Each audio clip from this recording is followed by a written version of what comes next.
नमस्कार, सुप्रभात। आप देख रहे हैं खबर दिल्ली और समय हो चला है दिल्ली की 25 बड़ी खबरों को जानने का। इससे पहले यदि आप वीडियो को लाइक नहीं किए हैं तो लाइक कर दीजिए और चैनल को सब्सक्राइब कर लीजिए। तो आइए एक नजर डालते हैं 25 बड़ी खबरों पर फटाफट अंदाज में। दिल्ली से बड़ौद के लिए एसी बस सेवा की शुरू, रूट किराया और टाइमिंग का रखा पूरा ख्याल। जो प्रधानमंत्री मोदी के 75वें जन्मदिन के उपलक्ष्य में आयोजित सेवा पखवाड़ा 2025 के दौरान मंगलवार को राजधानी में दिल्ली और बड़ौद के बीच नई एसी बस सेवा की शुरुआत की गई। बसों की कमी के बीच मुख्यमंत्री रेखा गुप्ता और परिवहन मंत्री डॉक्टर पंकज कुमार सिंह ने 3 बसों को महाराणा प्रताप ISBT से हरी झंडी दिखाई। इन बसों पर केसरिया रंग का भी प्रयोग किया गया। इस अवसर पर मुख्यमंत्री ने कहा कि इस नई अंतर्राज्यीय एसी बस सेवा से दिल्ली और यूपी के बस यात्रियों और विशेषकर छात्रों को आवागमन में बड़ी सुविधा मिलेगी। बता दें कि न्यूनतम किराया 32 रुपये और अधिकतम किराया 125 रुपये निर्धारित किया गया। बसें सुबह और शाम दोनों समय उपलब्ध रहेंगी, जिससे कनेक्टिविटी बेहतर होगी। हरिनगर में 2 साल के अंदर बनेगा मल्टीलेवल ई bus depot, CM Rekha Gupta ने किया शिलान्यास। नवरात्र के पहले दिन दिल्ली में नए इंफ्रास्ट्रक्चर डेवलपमेंट की शुरुआत करते हुए मुख्यमंत्री रेखा गुप्ता ने वेस्ट दिल्ली के हरिनगर में बनने वाले एक अत्याधुनिक मल्टीलेवल इलेक्ट्रिक बस डिपो का शिलान्यास किया। यह डिपो उस जगह पर बनाया जाएगा जहां वर्तमान में हरिनगर बस डिपो संचालित हो रहा था।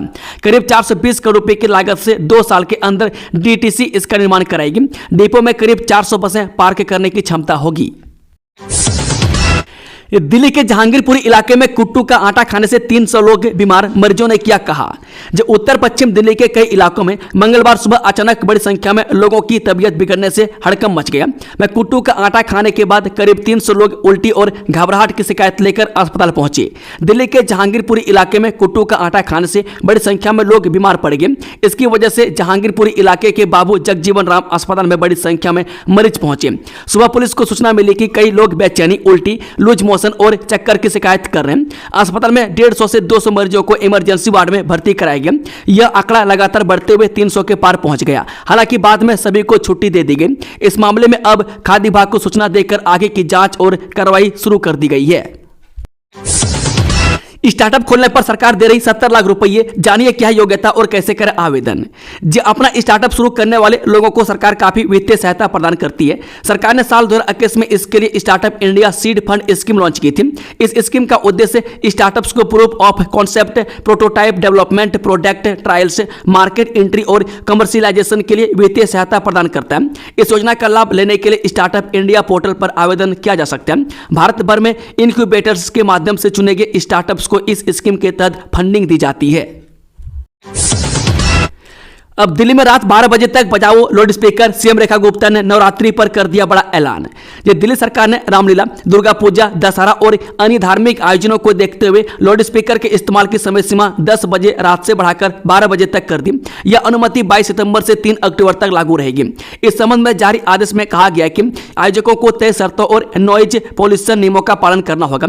रिहायशी इलाकों में ध्वनि स्तर 45 से अधिक नहीं होना चाहिए। पर्यावरण मंत्री मनजिंदर सिंह सिरसा ने इस फैसले पर उपराज्यपाल और मुख्यमंत्री रेखा गुप्ता का आभार जताते हुए कहा कि यह समय सीमित सुविधा त्योहारों को उल्लासपूर्ण और व्यवस्थित तरीके से संपन्न करने के लिए दी गई है। त्योहार दिल्ली को जोड़ते हैं और यह निर्णय आस्था का सम्मान करता है।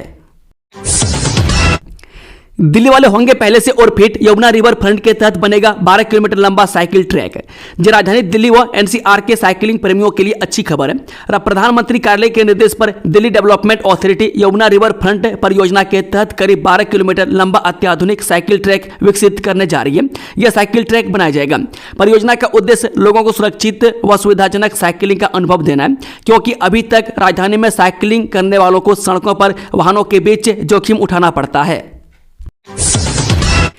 लैंडिंग गियर में छिपकर काबुल से दिल्ली आया 13 साल का अफगान लड़का, एजेंसियों में मचा हड़कंप। दिल्ली हवाई अड्डे पर एक चौंकाने वाली घटना सामने आई जब रविवार सुबह एक 13 वर्षीय लड़का काबुल से दिल्ली आने वाली कम एयर की उड़ान के लैंडिंग गियर डिब्बे में छिपकर यात्रा करते हुए पाया गया। यह घटना 21 सितंबर की सुबह करीब 11:10 की बताई जा रही है। बता दें कि रविवार को जब KAM एयरलाइंस की फ्लाइट दिल्ली एयरपोर्ट पर लैंड हुई, एयरलाइन के सुरक्षा कर्मचारियों ने विमान के पास एक बच्चे को घूमते हुए देखा। सुरक्षा कर्मियों की पूछताछ में पता चला कि वह अफगानिस्तान के कुंदुज शहर का रहने वाला और बिना टिकट विमान के लैंडिंग गियर वाले हिस्से में छिपकर आया था। अधिकारियों के मुताबिक चूंकि वह नाबालिग है, इसलिए उसके खिलाफ किसी तरह की कानूनी कार्रवाई नहीं की जाएगी। दिल्ली के हरिनगर में multi level electric bus depot का शिलान्यास, ग्रीन मोबिलिटी मिशन को मिलेगी मजबूती। ये दिल्ली की मुख्यमंत्री रेखा गुप्ता ने सोमवार को हरिनगर में दिल्ली ट्रांसपोर्ट कॉर्पोरेशन के पहले multi level electric bus depot का शिलान्यास किया। यह डिपो राजधानी की ग्रीन मोबिलिटी मिशन को नई दिशा देगा, साथ ही आने वाले वर्षों में सार्वजनिक परिवहन के लिए मील का पत्थर साबित होगा। यह कार्यक्रम प्रधानमंत्री मोदी के जन्मदिन के उपलक्ष्य में मनाए जा रहे सेवा पखवाड़ा 2025 के तहत आयोजित हुआ। मुख्यमंत्री रेखा गुप्ता ने कहा कि इस डिपो में 384 इलेक्ट्रिक बसों की parking, 81 electric vehicle charging station और लगभग 2 लाख वर्ग फुट का वाणिज्यिक क्षेत्र होगा। उसे वित्तीय रूप से आत्मनिर्भर बनाने के लिए विकसित किया जा रहा है। यहाँ 324 कार व 104 दोपहिया वाहनों की पार्किंग, 500 किलोवाट का रूफटॉप सोलर पावर प्लांट, 170 के एलडी का सीवेज ट्रीटमेंट प्लांट व वर्षा जल संचयन की सुविधा भी होगी। सीएम रेखा ने दी पूर्वी दिल्ली के स्टूडेंट को सौगात। DUSOL का नया एकलव्य भवन खुला, जानिए क्या सुविधाएं हैं। दिल्ली के दिलसाद गार्डन इलाके में दिल्ली विश्वविद्यालय की स्कूल ऑफ ओपन लर्निंग का पूर्वी क्षेत्रीय केंद्र एकलव्य भवन आज छात्रों को समर्पित किया गया। इस नए कैंपस का उद्घाटन केंद्रीय शिक्षा मंत्री धर्मेंद्र प्रधान और दिल्ली की मुख्यमंत्री रेखा गुप्ता ने संयुक्त रूप से किया। पूनम पांडे को दिल्ली की लवकुश रामलीला से हटाया गया, VHP ने बताई वजह। जब लंबे विवाद के बाद अभिनेत्री पूनम पांडे को दिल्ली की लवकुश रामलीला से हटा दिया गया। विश्व हिंदू परिषद ने यह दावा किया है और लवकुश रामलीला समिति के इस फैसले का स्वागत किया है। साथ ही VHP ने पूनम पांडे को रामलीला मैदान में आमंत्रित नहीं करने का भी फैसला किया है। बता दें कि VHP ने एक प्रेस रिलीज जारी कर कहा, विश्व हिंदू परिषद इंद्रप्रस्थ यानी कि दिल्ली प्रांत लवकुश रामलीला समिति द्वारा लिए गए उस निर्णय का हृदय से स्वागत करता है, जिसमें उन्होंने समाज एवं पूजनीय संत जनों की भावनाओं का सम्मान करते हुए इस वर्ष रामलीला मंचन में सुश्री पूनम पांडे को आमंत्रित न करने का निर्णय लिया है। दिल्ली में बनकर तैयार है सबसे बड़ा सीवेज ट्रीटमेंट प्लांट, उद्घाटन की डेट भी आ गई सामने। ये दिल्ली जल बोर्ड 30 सितंबर को ओखला में अपने सबसे बड़े 124 मिलियन गैलन प्रतिदिन की क्षमता वाले सीवेज ट्रीटमेंट प्लांट के भव्य उद्घाटन की तैयारी कर रहे हैं। अधिकारियों के अनुसार उद्घाटन समारोह में जापानी प्रतिनिधियों सहित लगभग 6000 लोगों को आमंत्रित करने की योजना है। कहा जा रहा है कि केंद्रीय गृह मंत्री अमित शाह इसके मुख्य अतिथि होंगे। अधिकारियों ने बताया कि मुख्यमंत्री रेखा गुप्ता और जल मंत्री प्रवेश वर्मा की सहित अन्य लोग भी इस कार्यक्रम में मौजूद रहेंगे। MCD का दावा, अस्पताल व मॉल्स जैसी इमारतें नहीं वसूल सकती पार्किंग फीस, हाईकोर्ट ने सुनाया यह फैसला। दिल्ली हाईकोर्ट ने एक महत्वपूर्ण फैसला सुनाते हुए कहा कि अस्पताल और मॉल्स जैसी व्यावसायिक इमारतें लोगों से पार्किंग शुल्क वसूल सकती है। इसके साथ ही अदालत ने दिल्ली नगर निगम यानी कि MCD के उस दावे को खारिज कर दिया जिसमें उसने कहा था कि इन इमारतों को तकनीकी रूप से इस तरह के शुल्क वसूलने की अनुमति नहीं है। फैसला सुनाते हुए अदालत ने पिछले साल सुप्रीम कोर्ट के दिए फैसले का हवाला भी दिया। उधर MCD ने अपने दावे के समर्थन में अदालत को बताया था कि ऐसी व्यावसायिक इमारतें इसलिए पार्किंग शुल्क नहीं ले सकती क्योंकि इन इमारतों के कुल क्षेत्रफल, जिसे फ्लोर एरिया रेशो या FAR भी कहा जाता है, में पार्किंग क्षेत्र को नहीं गिना जाता है। हालांकि अदालत ने नगर निगम के इस तर्क को नहीं माना और इसे दोषपूर्ण बताया। दिल्ली नेशनल म्यूजियम से डांसिंग गर्ल की रेप्लिका चोरी, प्रोफेसर गिरफ्तार। जो भारत के सांस्कृतिक धरोहर का प्रतीक माने जाने वाली डांसिंग गर्ल की मूल कांस्य मूर्ति तो सुरक्षित है, लेकिन दिल्ली के नेशनल म्यूजियम से उसकी एक मूल्यवान रेप्लिका के चोरी होने से हलचल मच गई है। पुलिस ने इस सनसनीखेज घटना में एक प्रमुख प्रोफेसर को गिरफ्तार कर लिया, जो म्यूजियम के क्यूरेटर के रूप में कार्यरत था। यह चोरी न केवल म्यूजियम की सुरक्षा पर सवाल खड़े करती है, बल्कि सांस्कृतिक संपदा की हिफाजत पर भी गंभीर चिंता जताती है। लग्जरी कार चोरी करने वाले गिरोह का सरगना गिरफ्तार, इकरार के कब्जे से बरामद हुई 3 महंगी कारें। जे बाहरी दिल्ली में रोहिणी जिला ATS टीम ने महंगी कार चोरी करने वाले गिरोह के सरगना इकरार को गिरफ्तार कर लिया। पुलिस ने उसके कब्जे से चोरी की 3 महंगी कारें बरामद की है, जिनमें 2 कीवा सेल्टोस और एक हुंडई क्रेटा शामिल है। पूछताछ में उसने कई अन्य वाहन चोरी की घटनाओं में अपनी संलिप्तता स्वीकार की है। पुलिस गिरोह के अन्य सदस्यों की तलाश कर रही है। JNU छात्रा की मांग को हाईकोर्ट ने ठुकराया, दिल्ली पुलिस को दिया यह निर्देश। दिल्ली हाईकोर्ट ने JNU छात्रा देवांगन कलिता की 2020 की दिल्ली दंगों से जुड़े केस डायरी को फिर से तैयार करने की याचिका खारिज कर दी, लेकिन पुलिस को इसे सुरक्षित रखने का निर्देश दिया। अदालत ने कहा कि केस डायरी साक्ष्य नहीं है, पर मुकदमे की निष्पक्षता के लिए इसका संरक्षण जरूरी है। दिल्ली पुलिस कांस्टेबल भर्ती में लिखित परीक्षा के बाद होगी 1600 किलोमीटर दौड़ जाने चयन प्रक्रिया। ये दिल्ली पुलिस में नौकरी की तैयारी कर रहे 12वीं पास युवाओं के लिए बड़ी खबर है।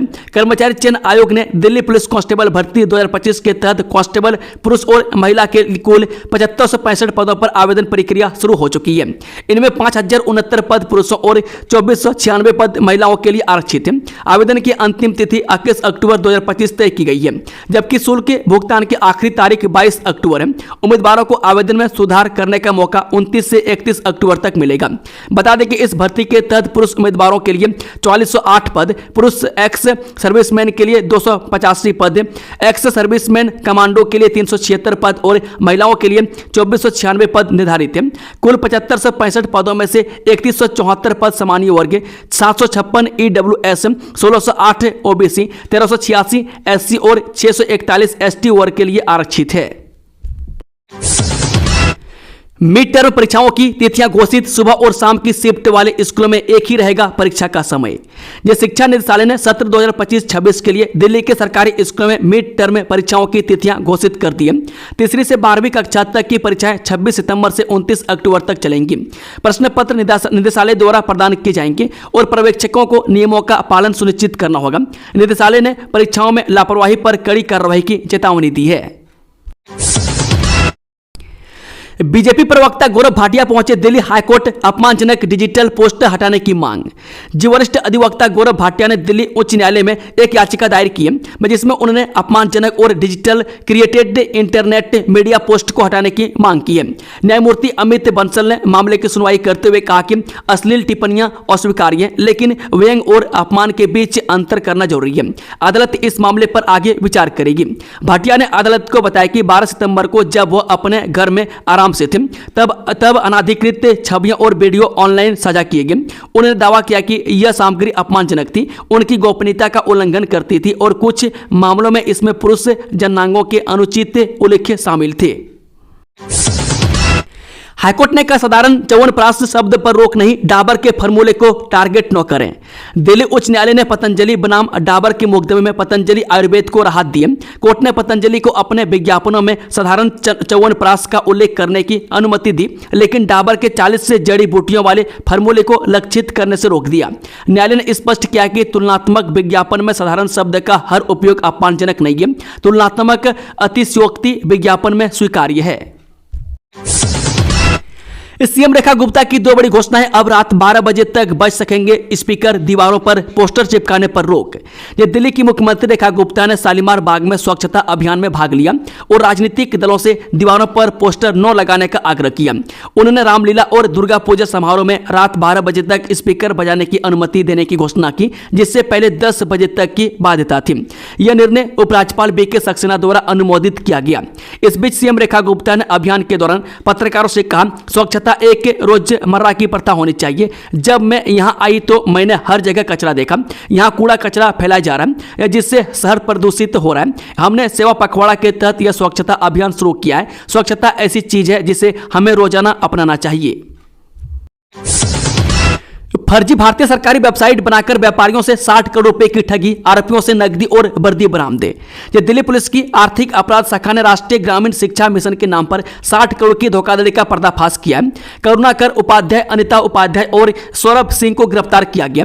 आरोपियों ने फर्जी वेबसाइट बनाकर कारोबारियों को स्कूल यूनिफॉर्म के ठेके का झांसा दिया। उन्होंने पीड़ितों से लगभग 60 करोड़ रुपए की ठगी की। पुलिस ने आरोपियों से नकदी और यूनिफॉर्म बरामद कर ली है। दिल्ली में नया इलेक्ट्रिक बस डिपो खुला, डीटीसी कर्मचारियों को मिलेगा घर। ये दिल्ली के हरिनगर में इलेक्ट्रिक बस डिपो का शिलान्यास हुआ। यहां 384 इलेक्ट्रिक बसों के लिए पार्किंग और 81 चार्जिंग पॉइंट होंगे। मुख्यमंत्री रेखा गुप्ता ने कहा कि सरकार डीटीसी बसों की संख्या बढ़ाएगी और इलेक्ट्रिक वाहन नीति लाएगी। उन्होंने पिछली सरकार पर डीटीसी की उपेक्षा का आरोप भी लगाया और कर्मचारियों के लिए आवास बनाने की घोषणा की। शिलान्यास समारोह के दौरान मुख्यमंत्री रेखा गुप्ता ने कहा कि उनकी सरकार की प्राथमिकता अंतिम छोर तक कनेक्टिविटी को बढ़ावा देना और अगले साल तक डीटीसी बसों की संख्या 3000 से बढ़ाकर 6000 करना है। इस डिपो की योजना मूल रूप से पिछली आप सरकार के दौरान बनाई गई थी, लेकिन यह सरकार नहीं हो पाई। इस चांदनी चौक इलाके में अनाधिकृत निर्माणों को गिराने पर लगी रोक को हटाने का फैसला सुप्रीम कोर्ट ने एमसीडी को दिया यह निर्देश। सुप्रीम कोर्ट ने चांदनी चौक इलाके में अनाधिकृत निर्माणों को गिराने पर लगी रोक को हटाने का फैसला सुनाया।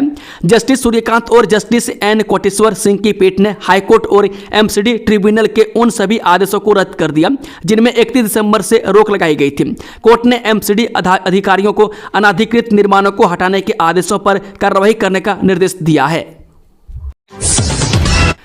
5 दिन के अंदर 2 करोड़ चाहिए, लॉरेंस बिश्नोई गैंग ने व्हाट्सएप कॉल कर कारोबारी से मांगी रंगदारी। दक्षिणी दिल्ली में लॉरेंस बिश्नोई गिरोह ने एक व्यापारी से 2 करोड़ रुपए की रंगदारी मांगी। हैरी बॉक्सर नाम के एक व्यक्ति ने फोन करके धमकी दी और अनमोल बिश्नोई का संदेश बताया। पुलिस को शिकायत करने पर व्यापारी और उसके परिवार को जान से मारने की धमकी दी गई। पुलिस ने मामला दर्ज कर जांच शुरू कर दी है। पीड़ित को पहले भी धमकी मिली थी। राष्ट्रीय फिल्म पुरस्कार समारोह का आगाज शाहरुख, मोहनलाल समेत सभी विजेता पहुंचे।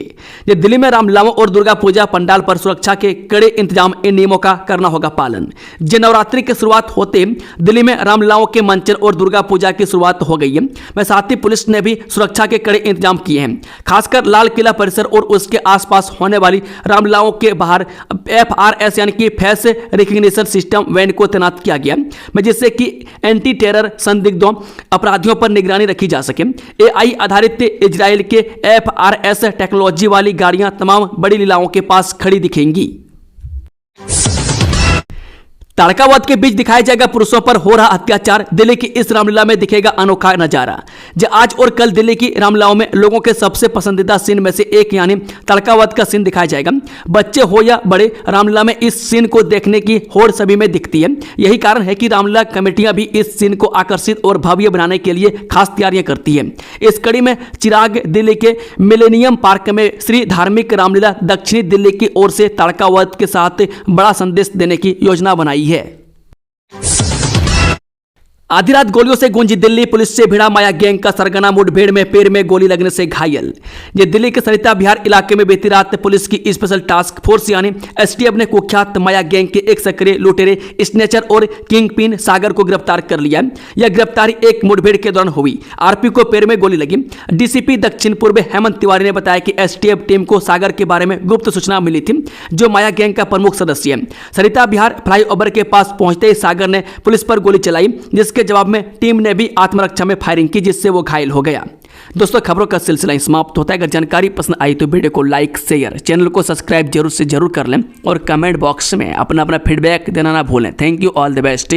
जय हिंद, वंदे मातरम।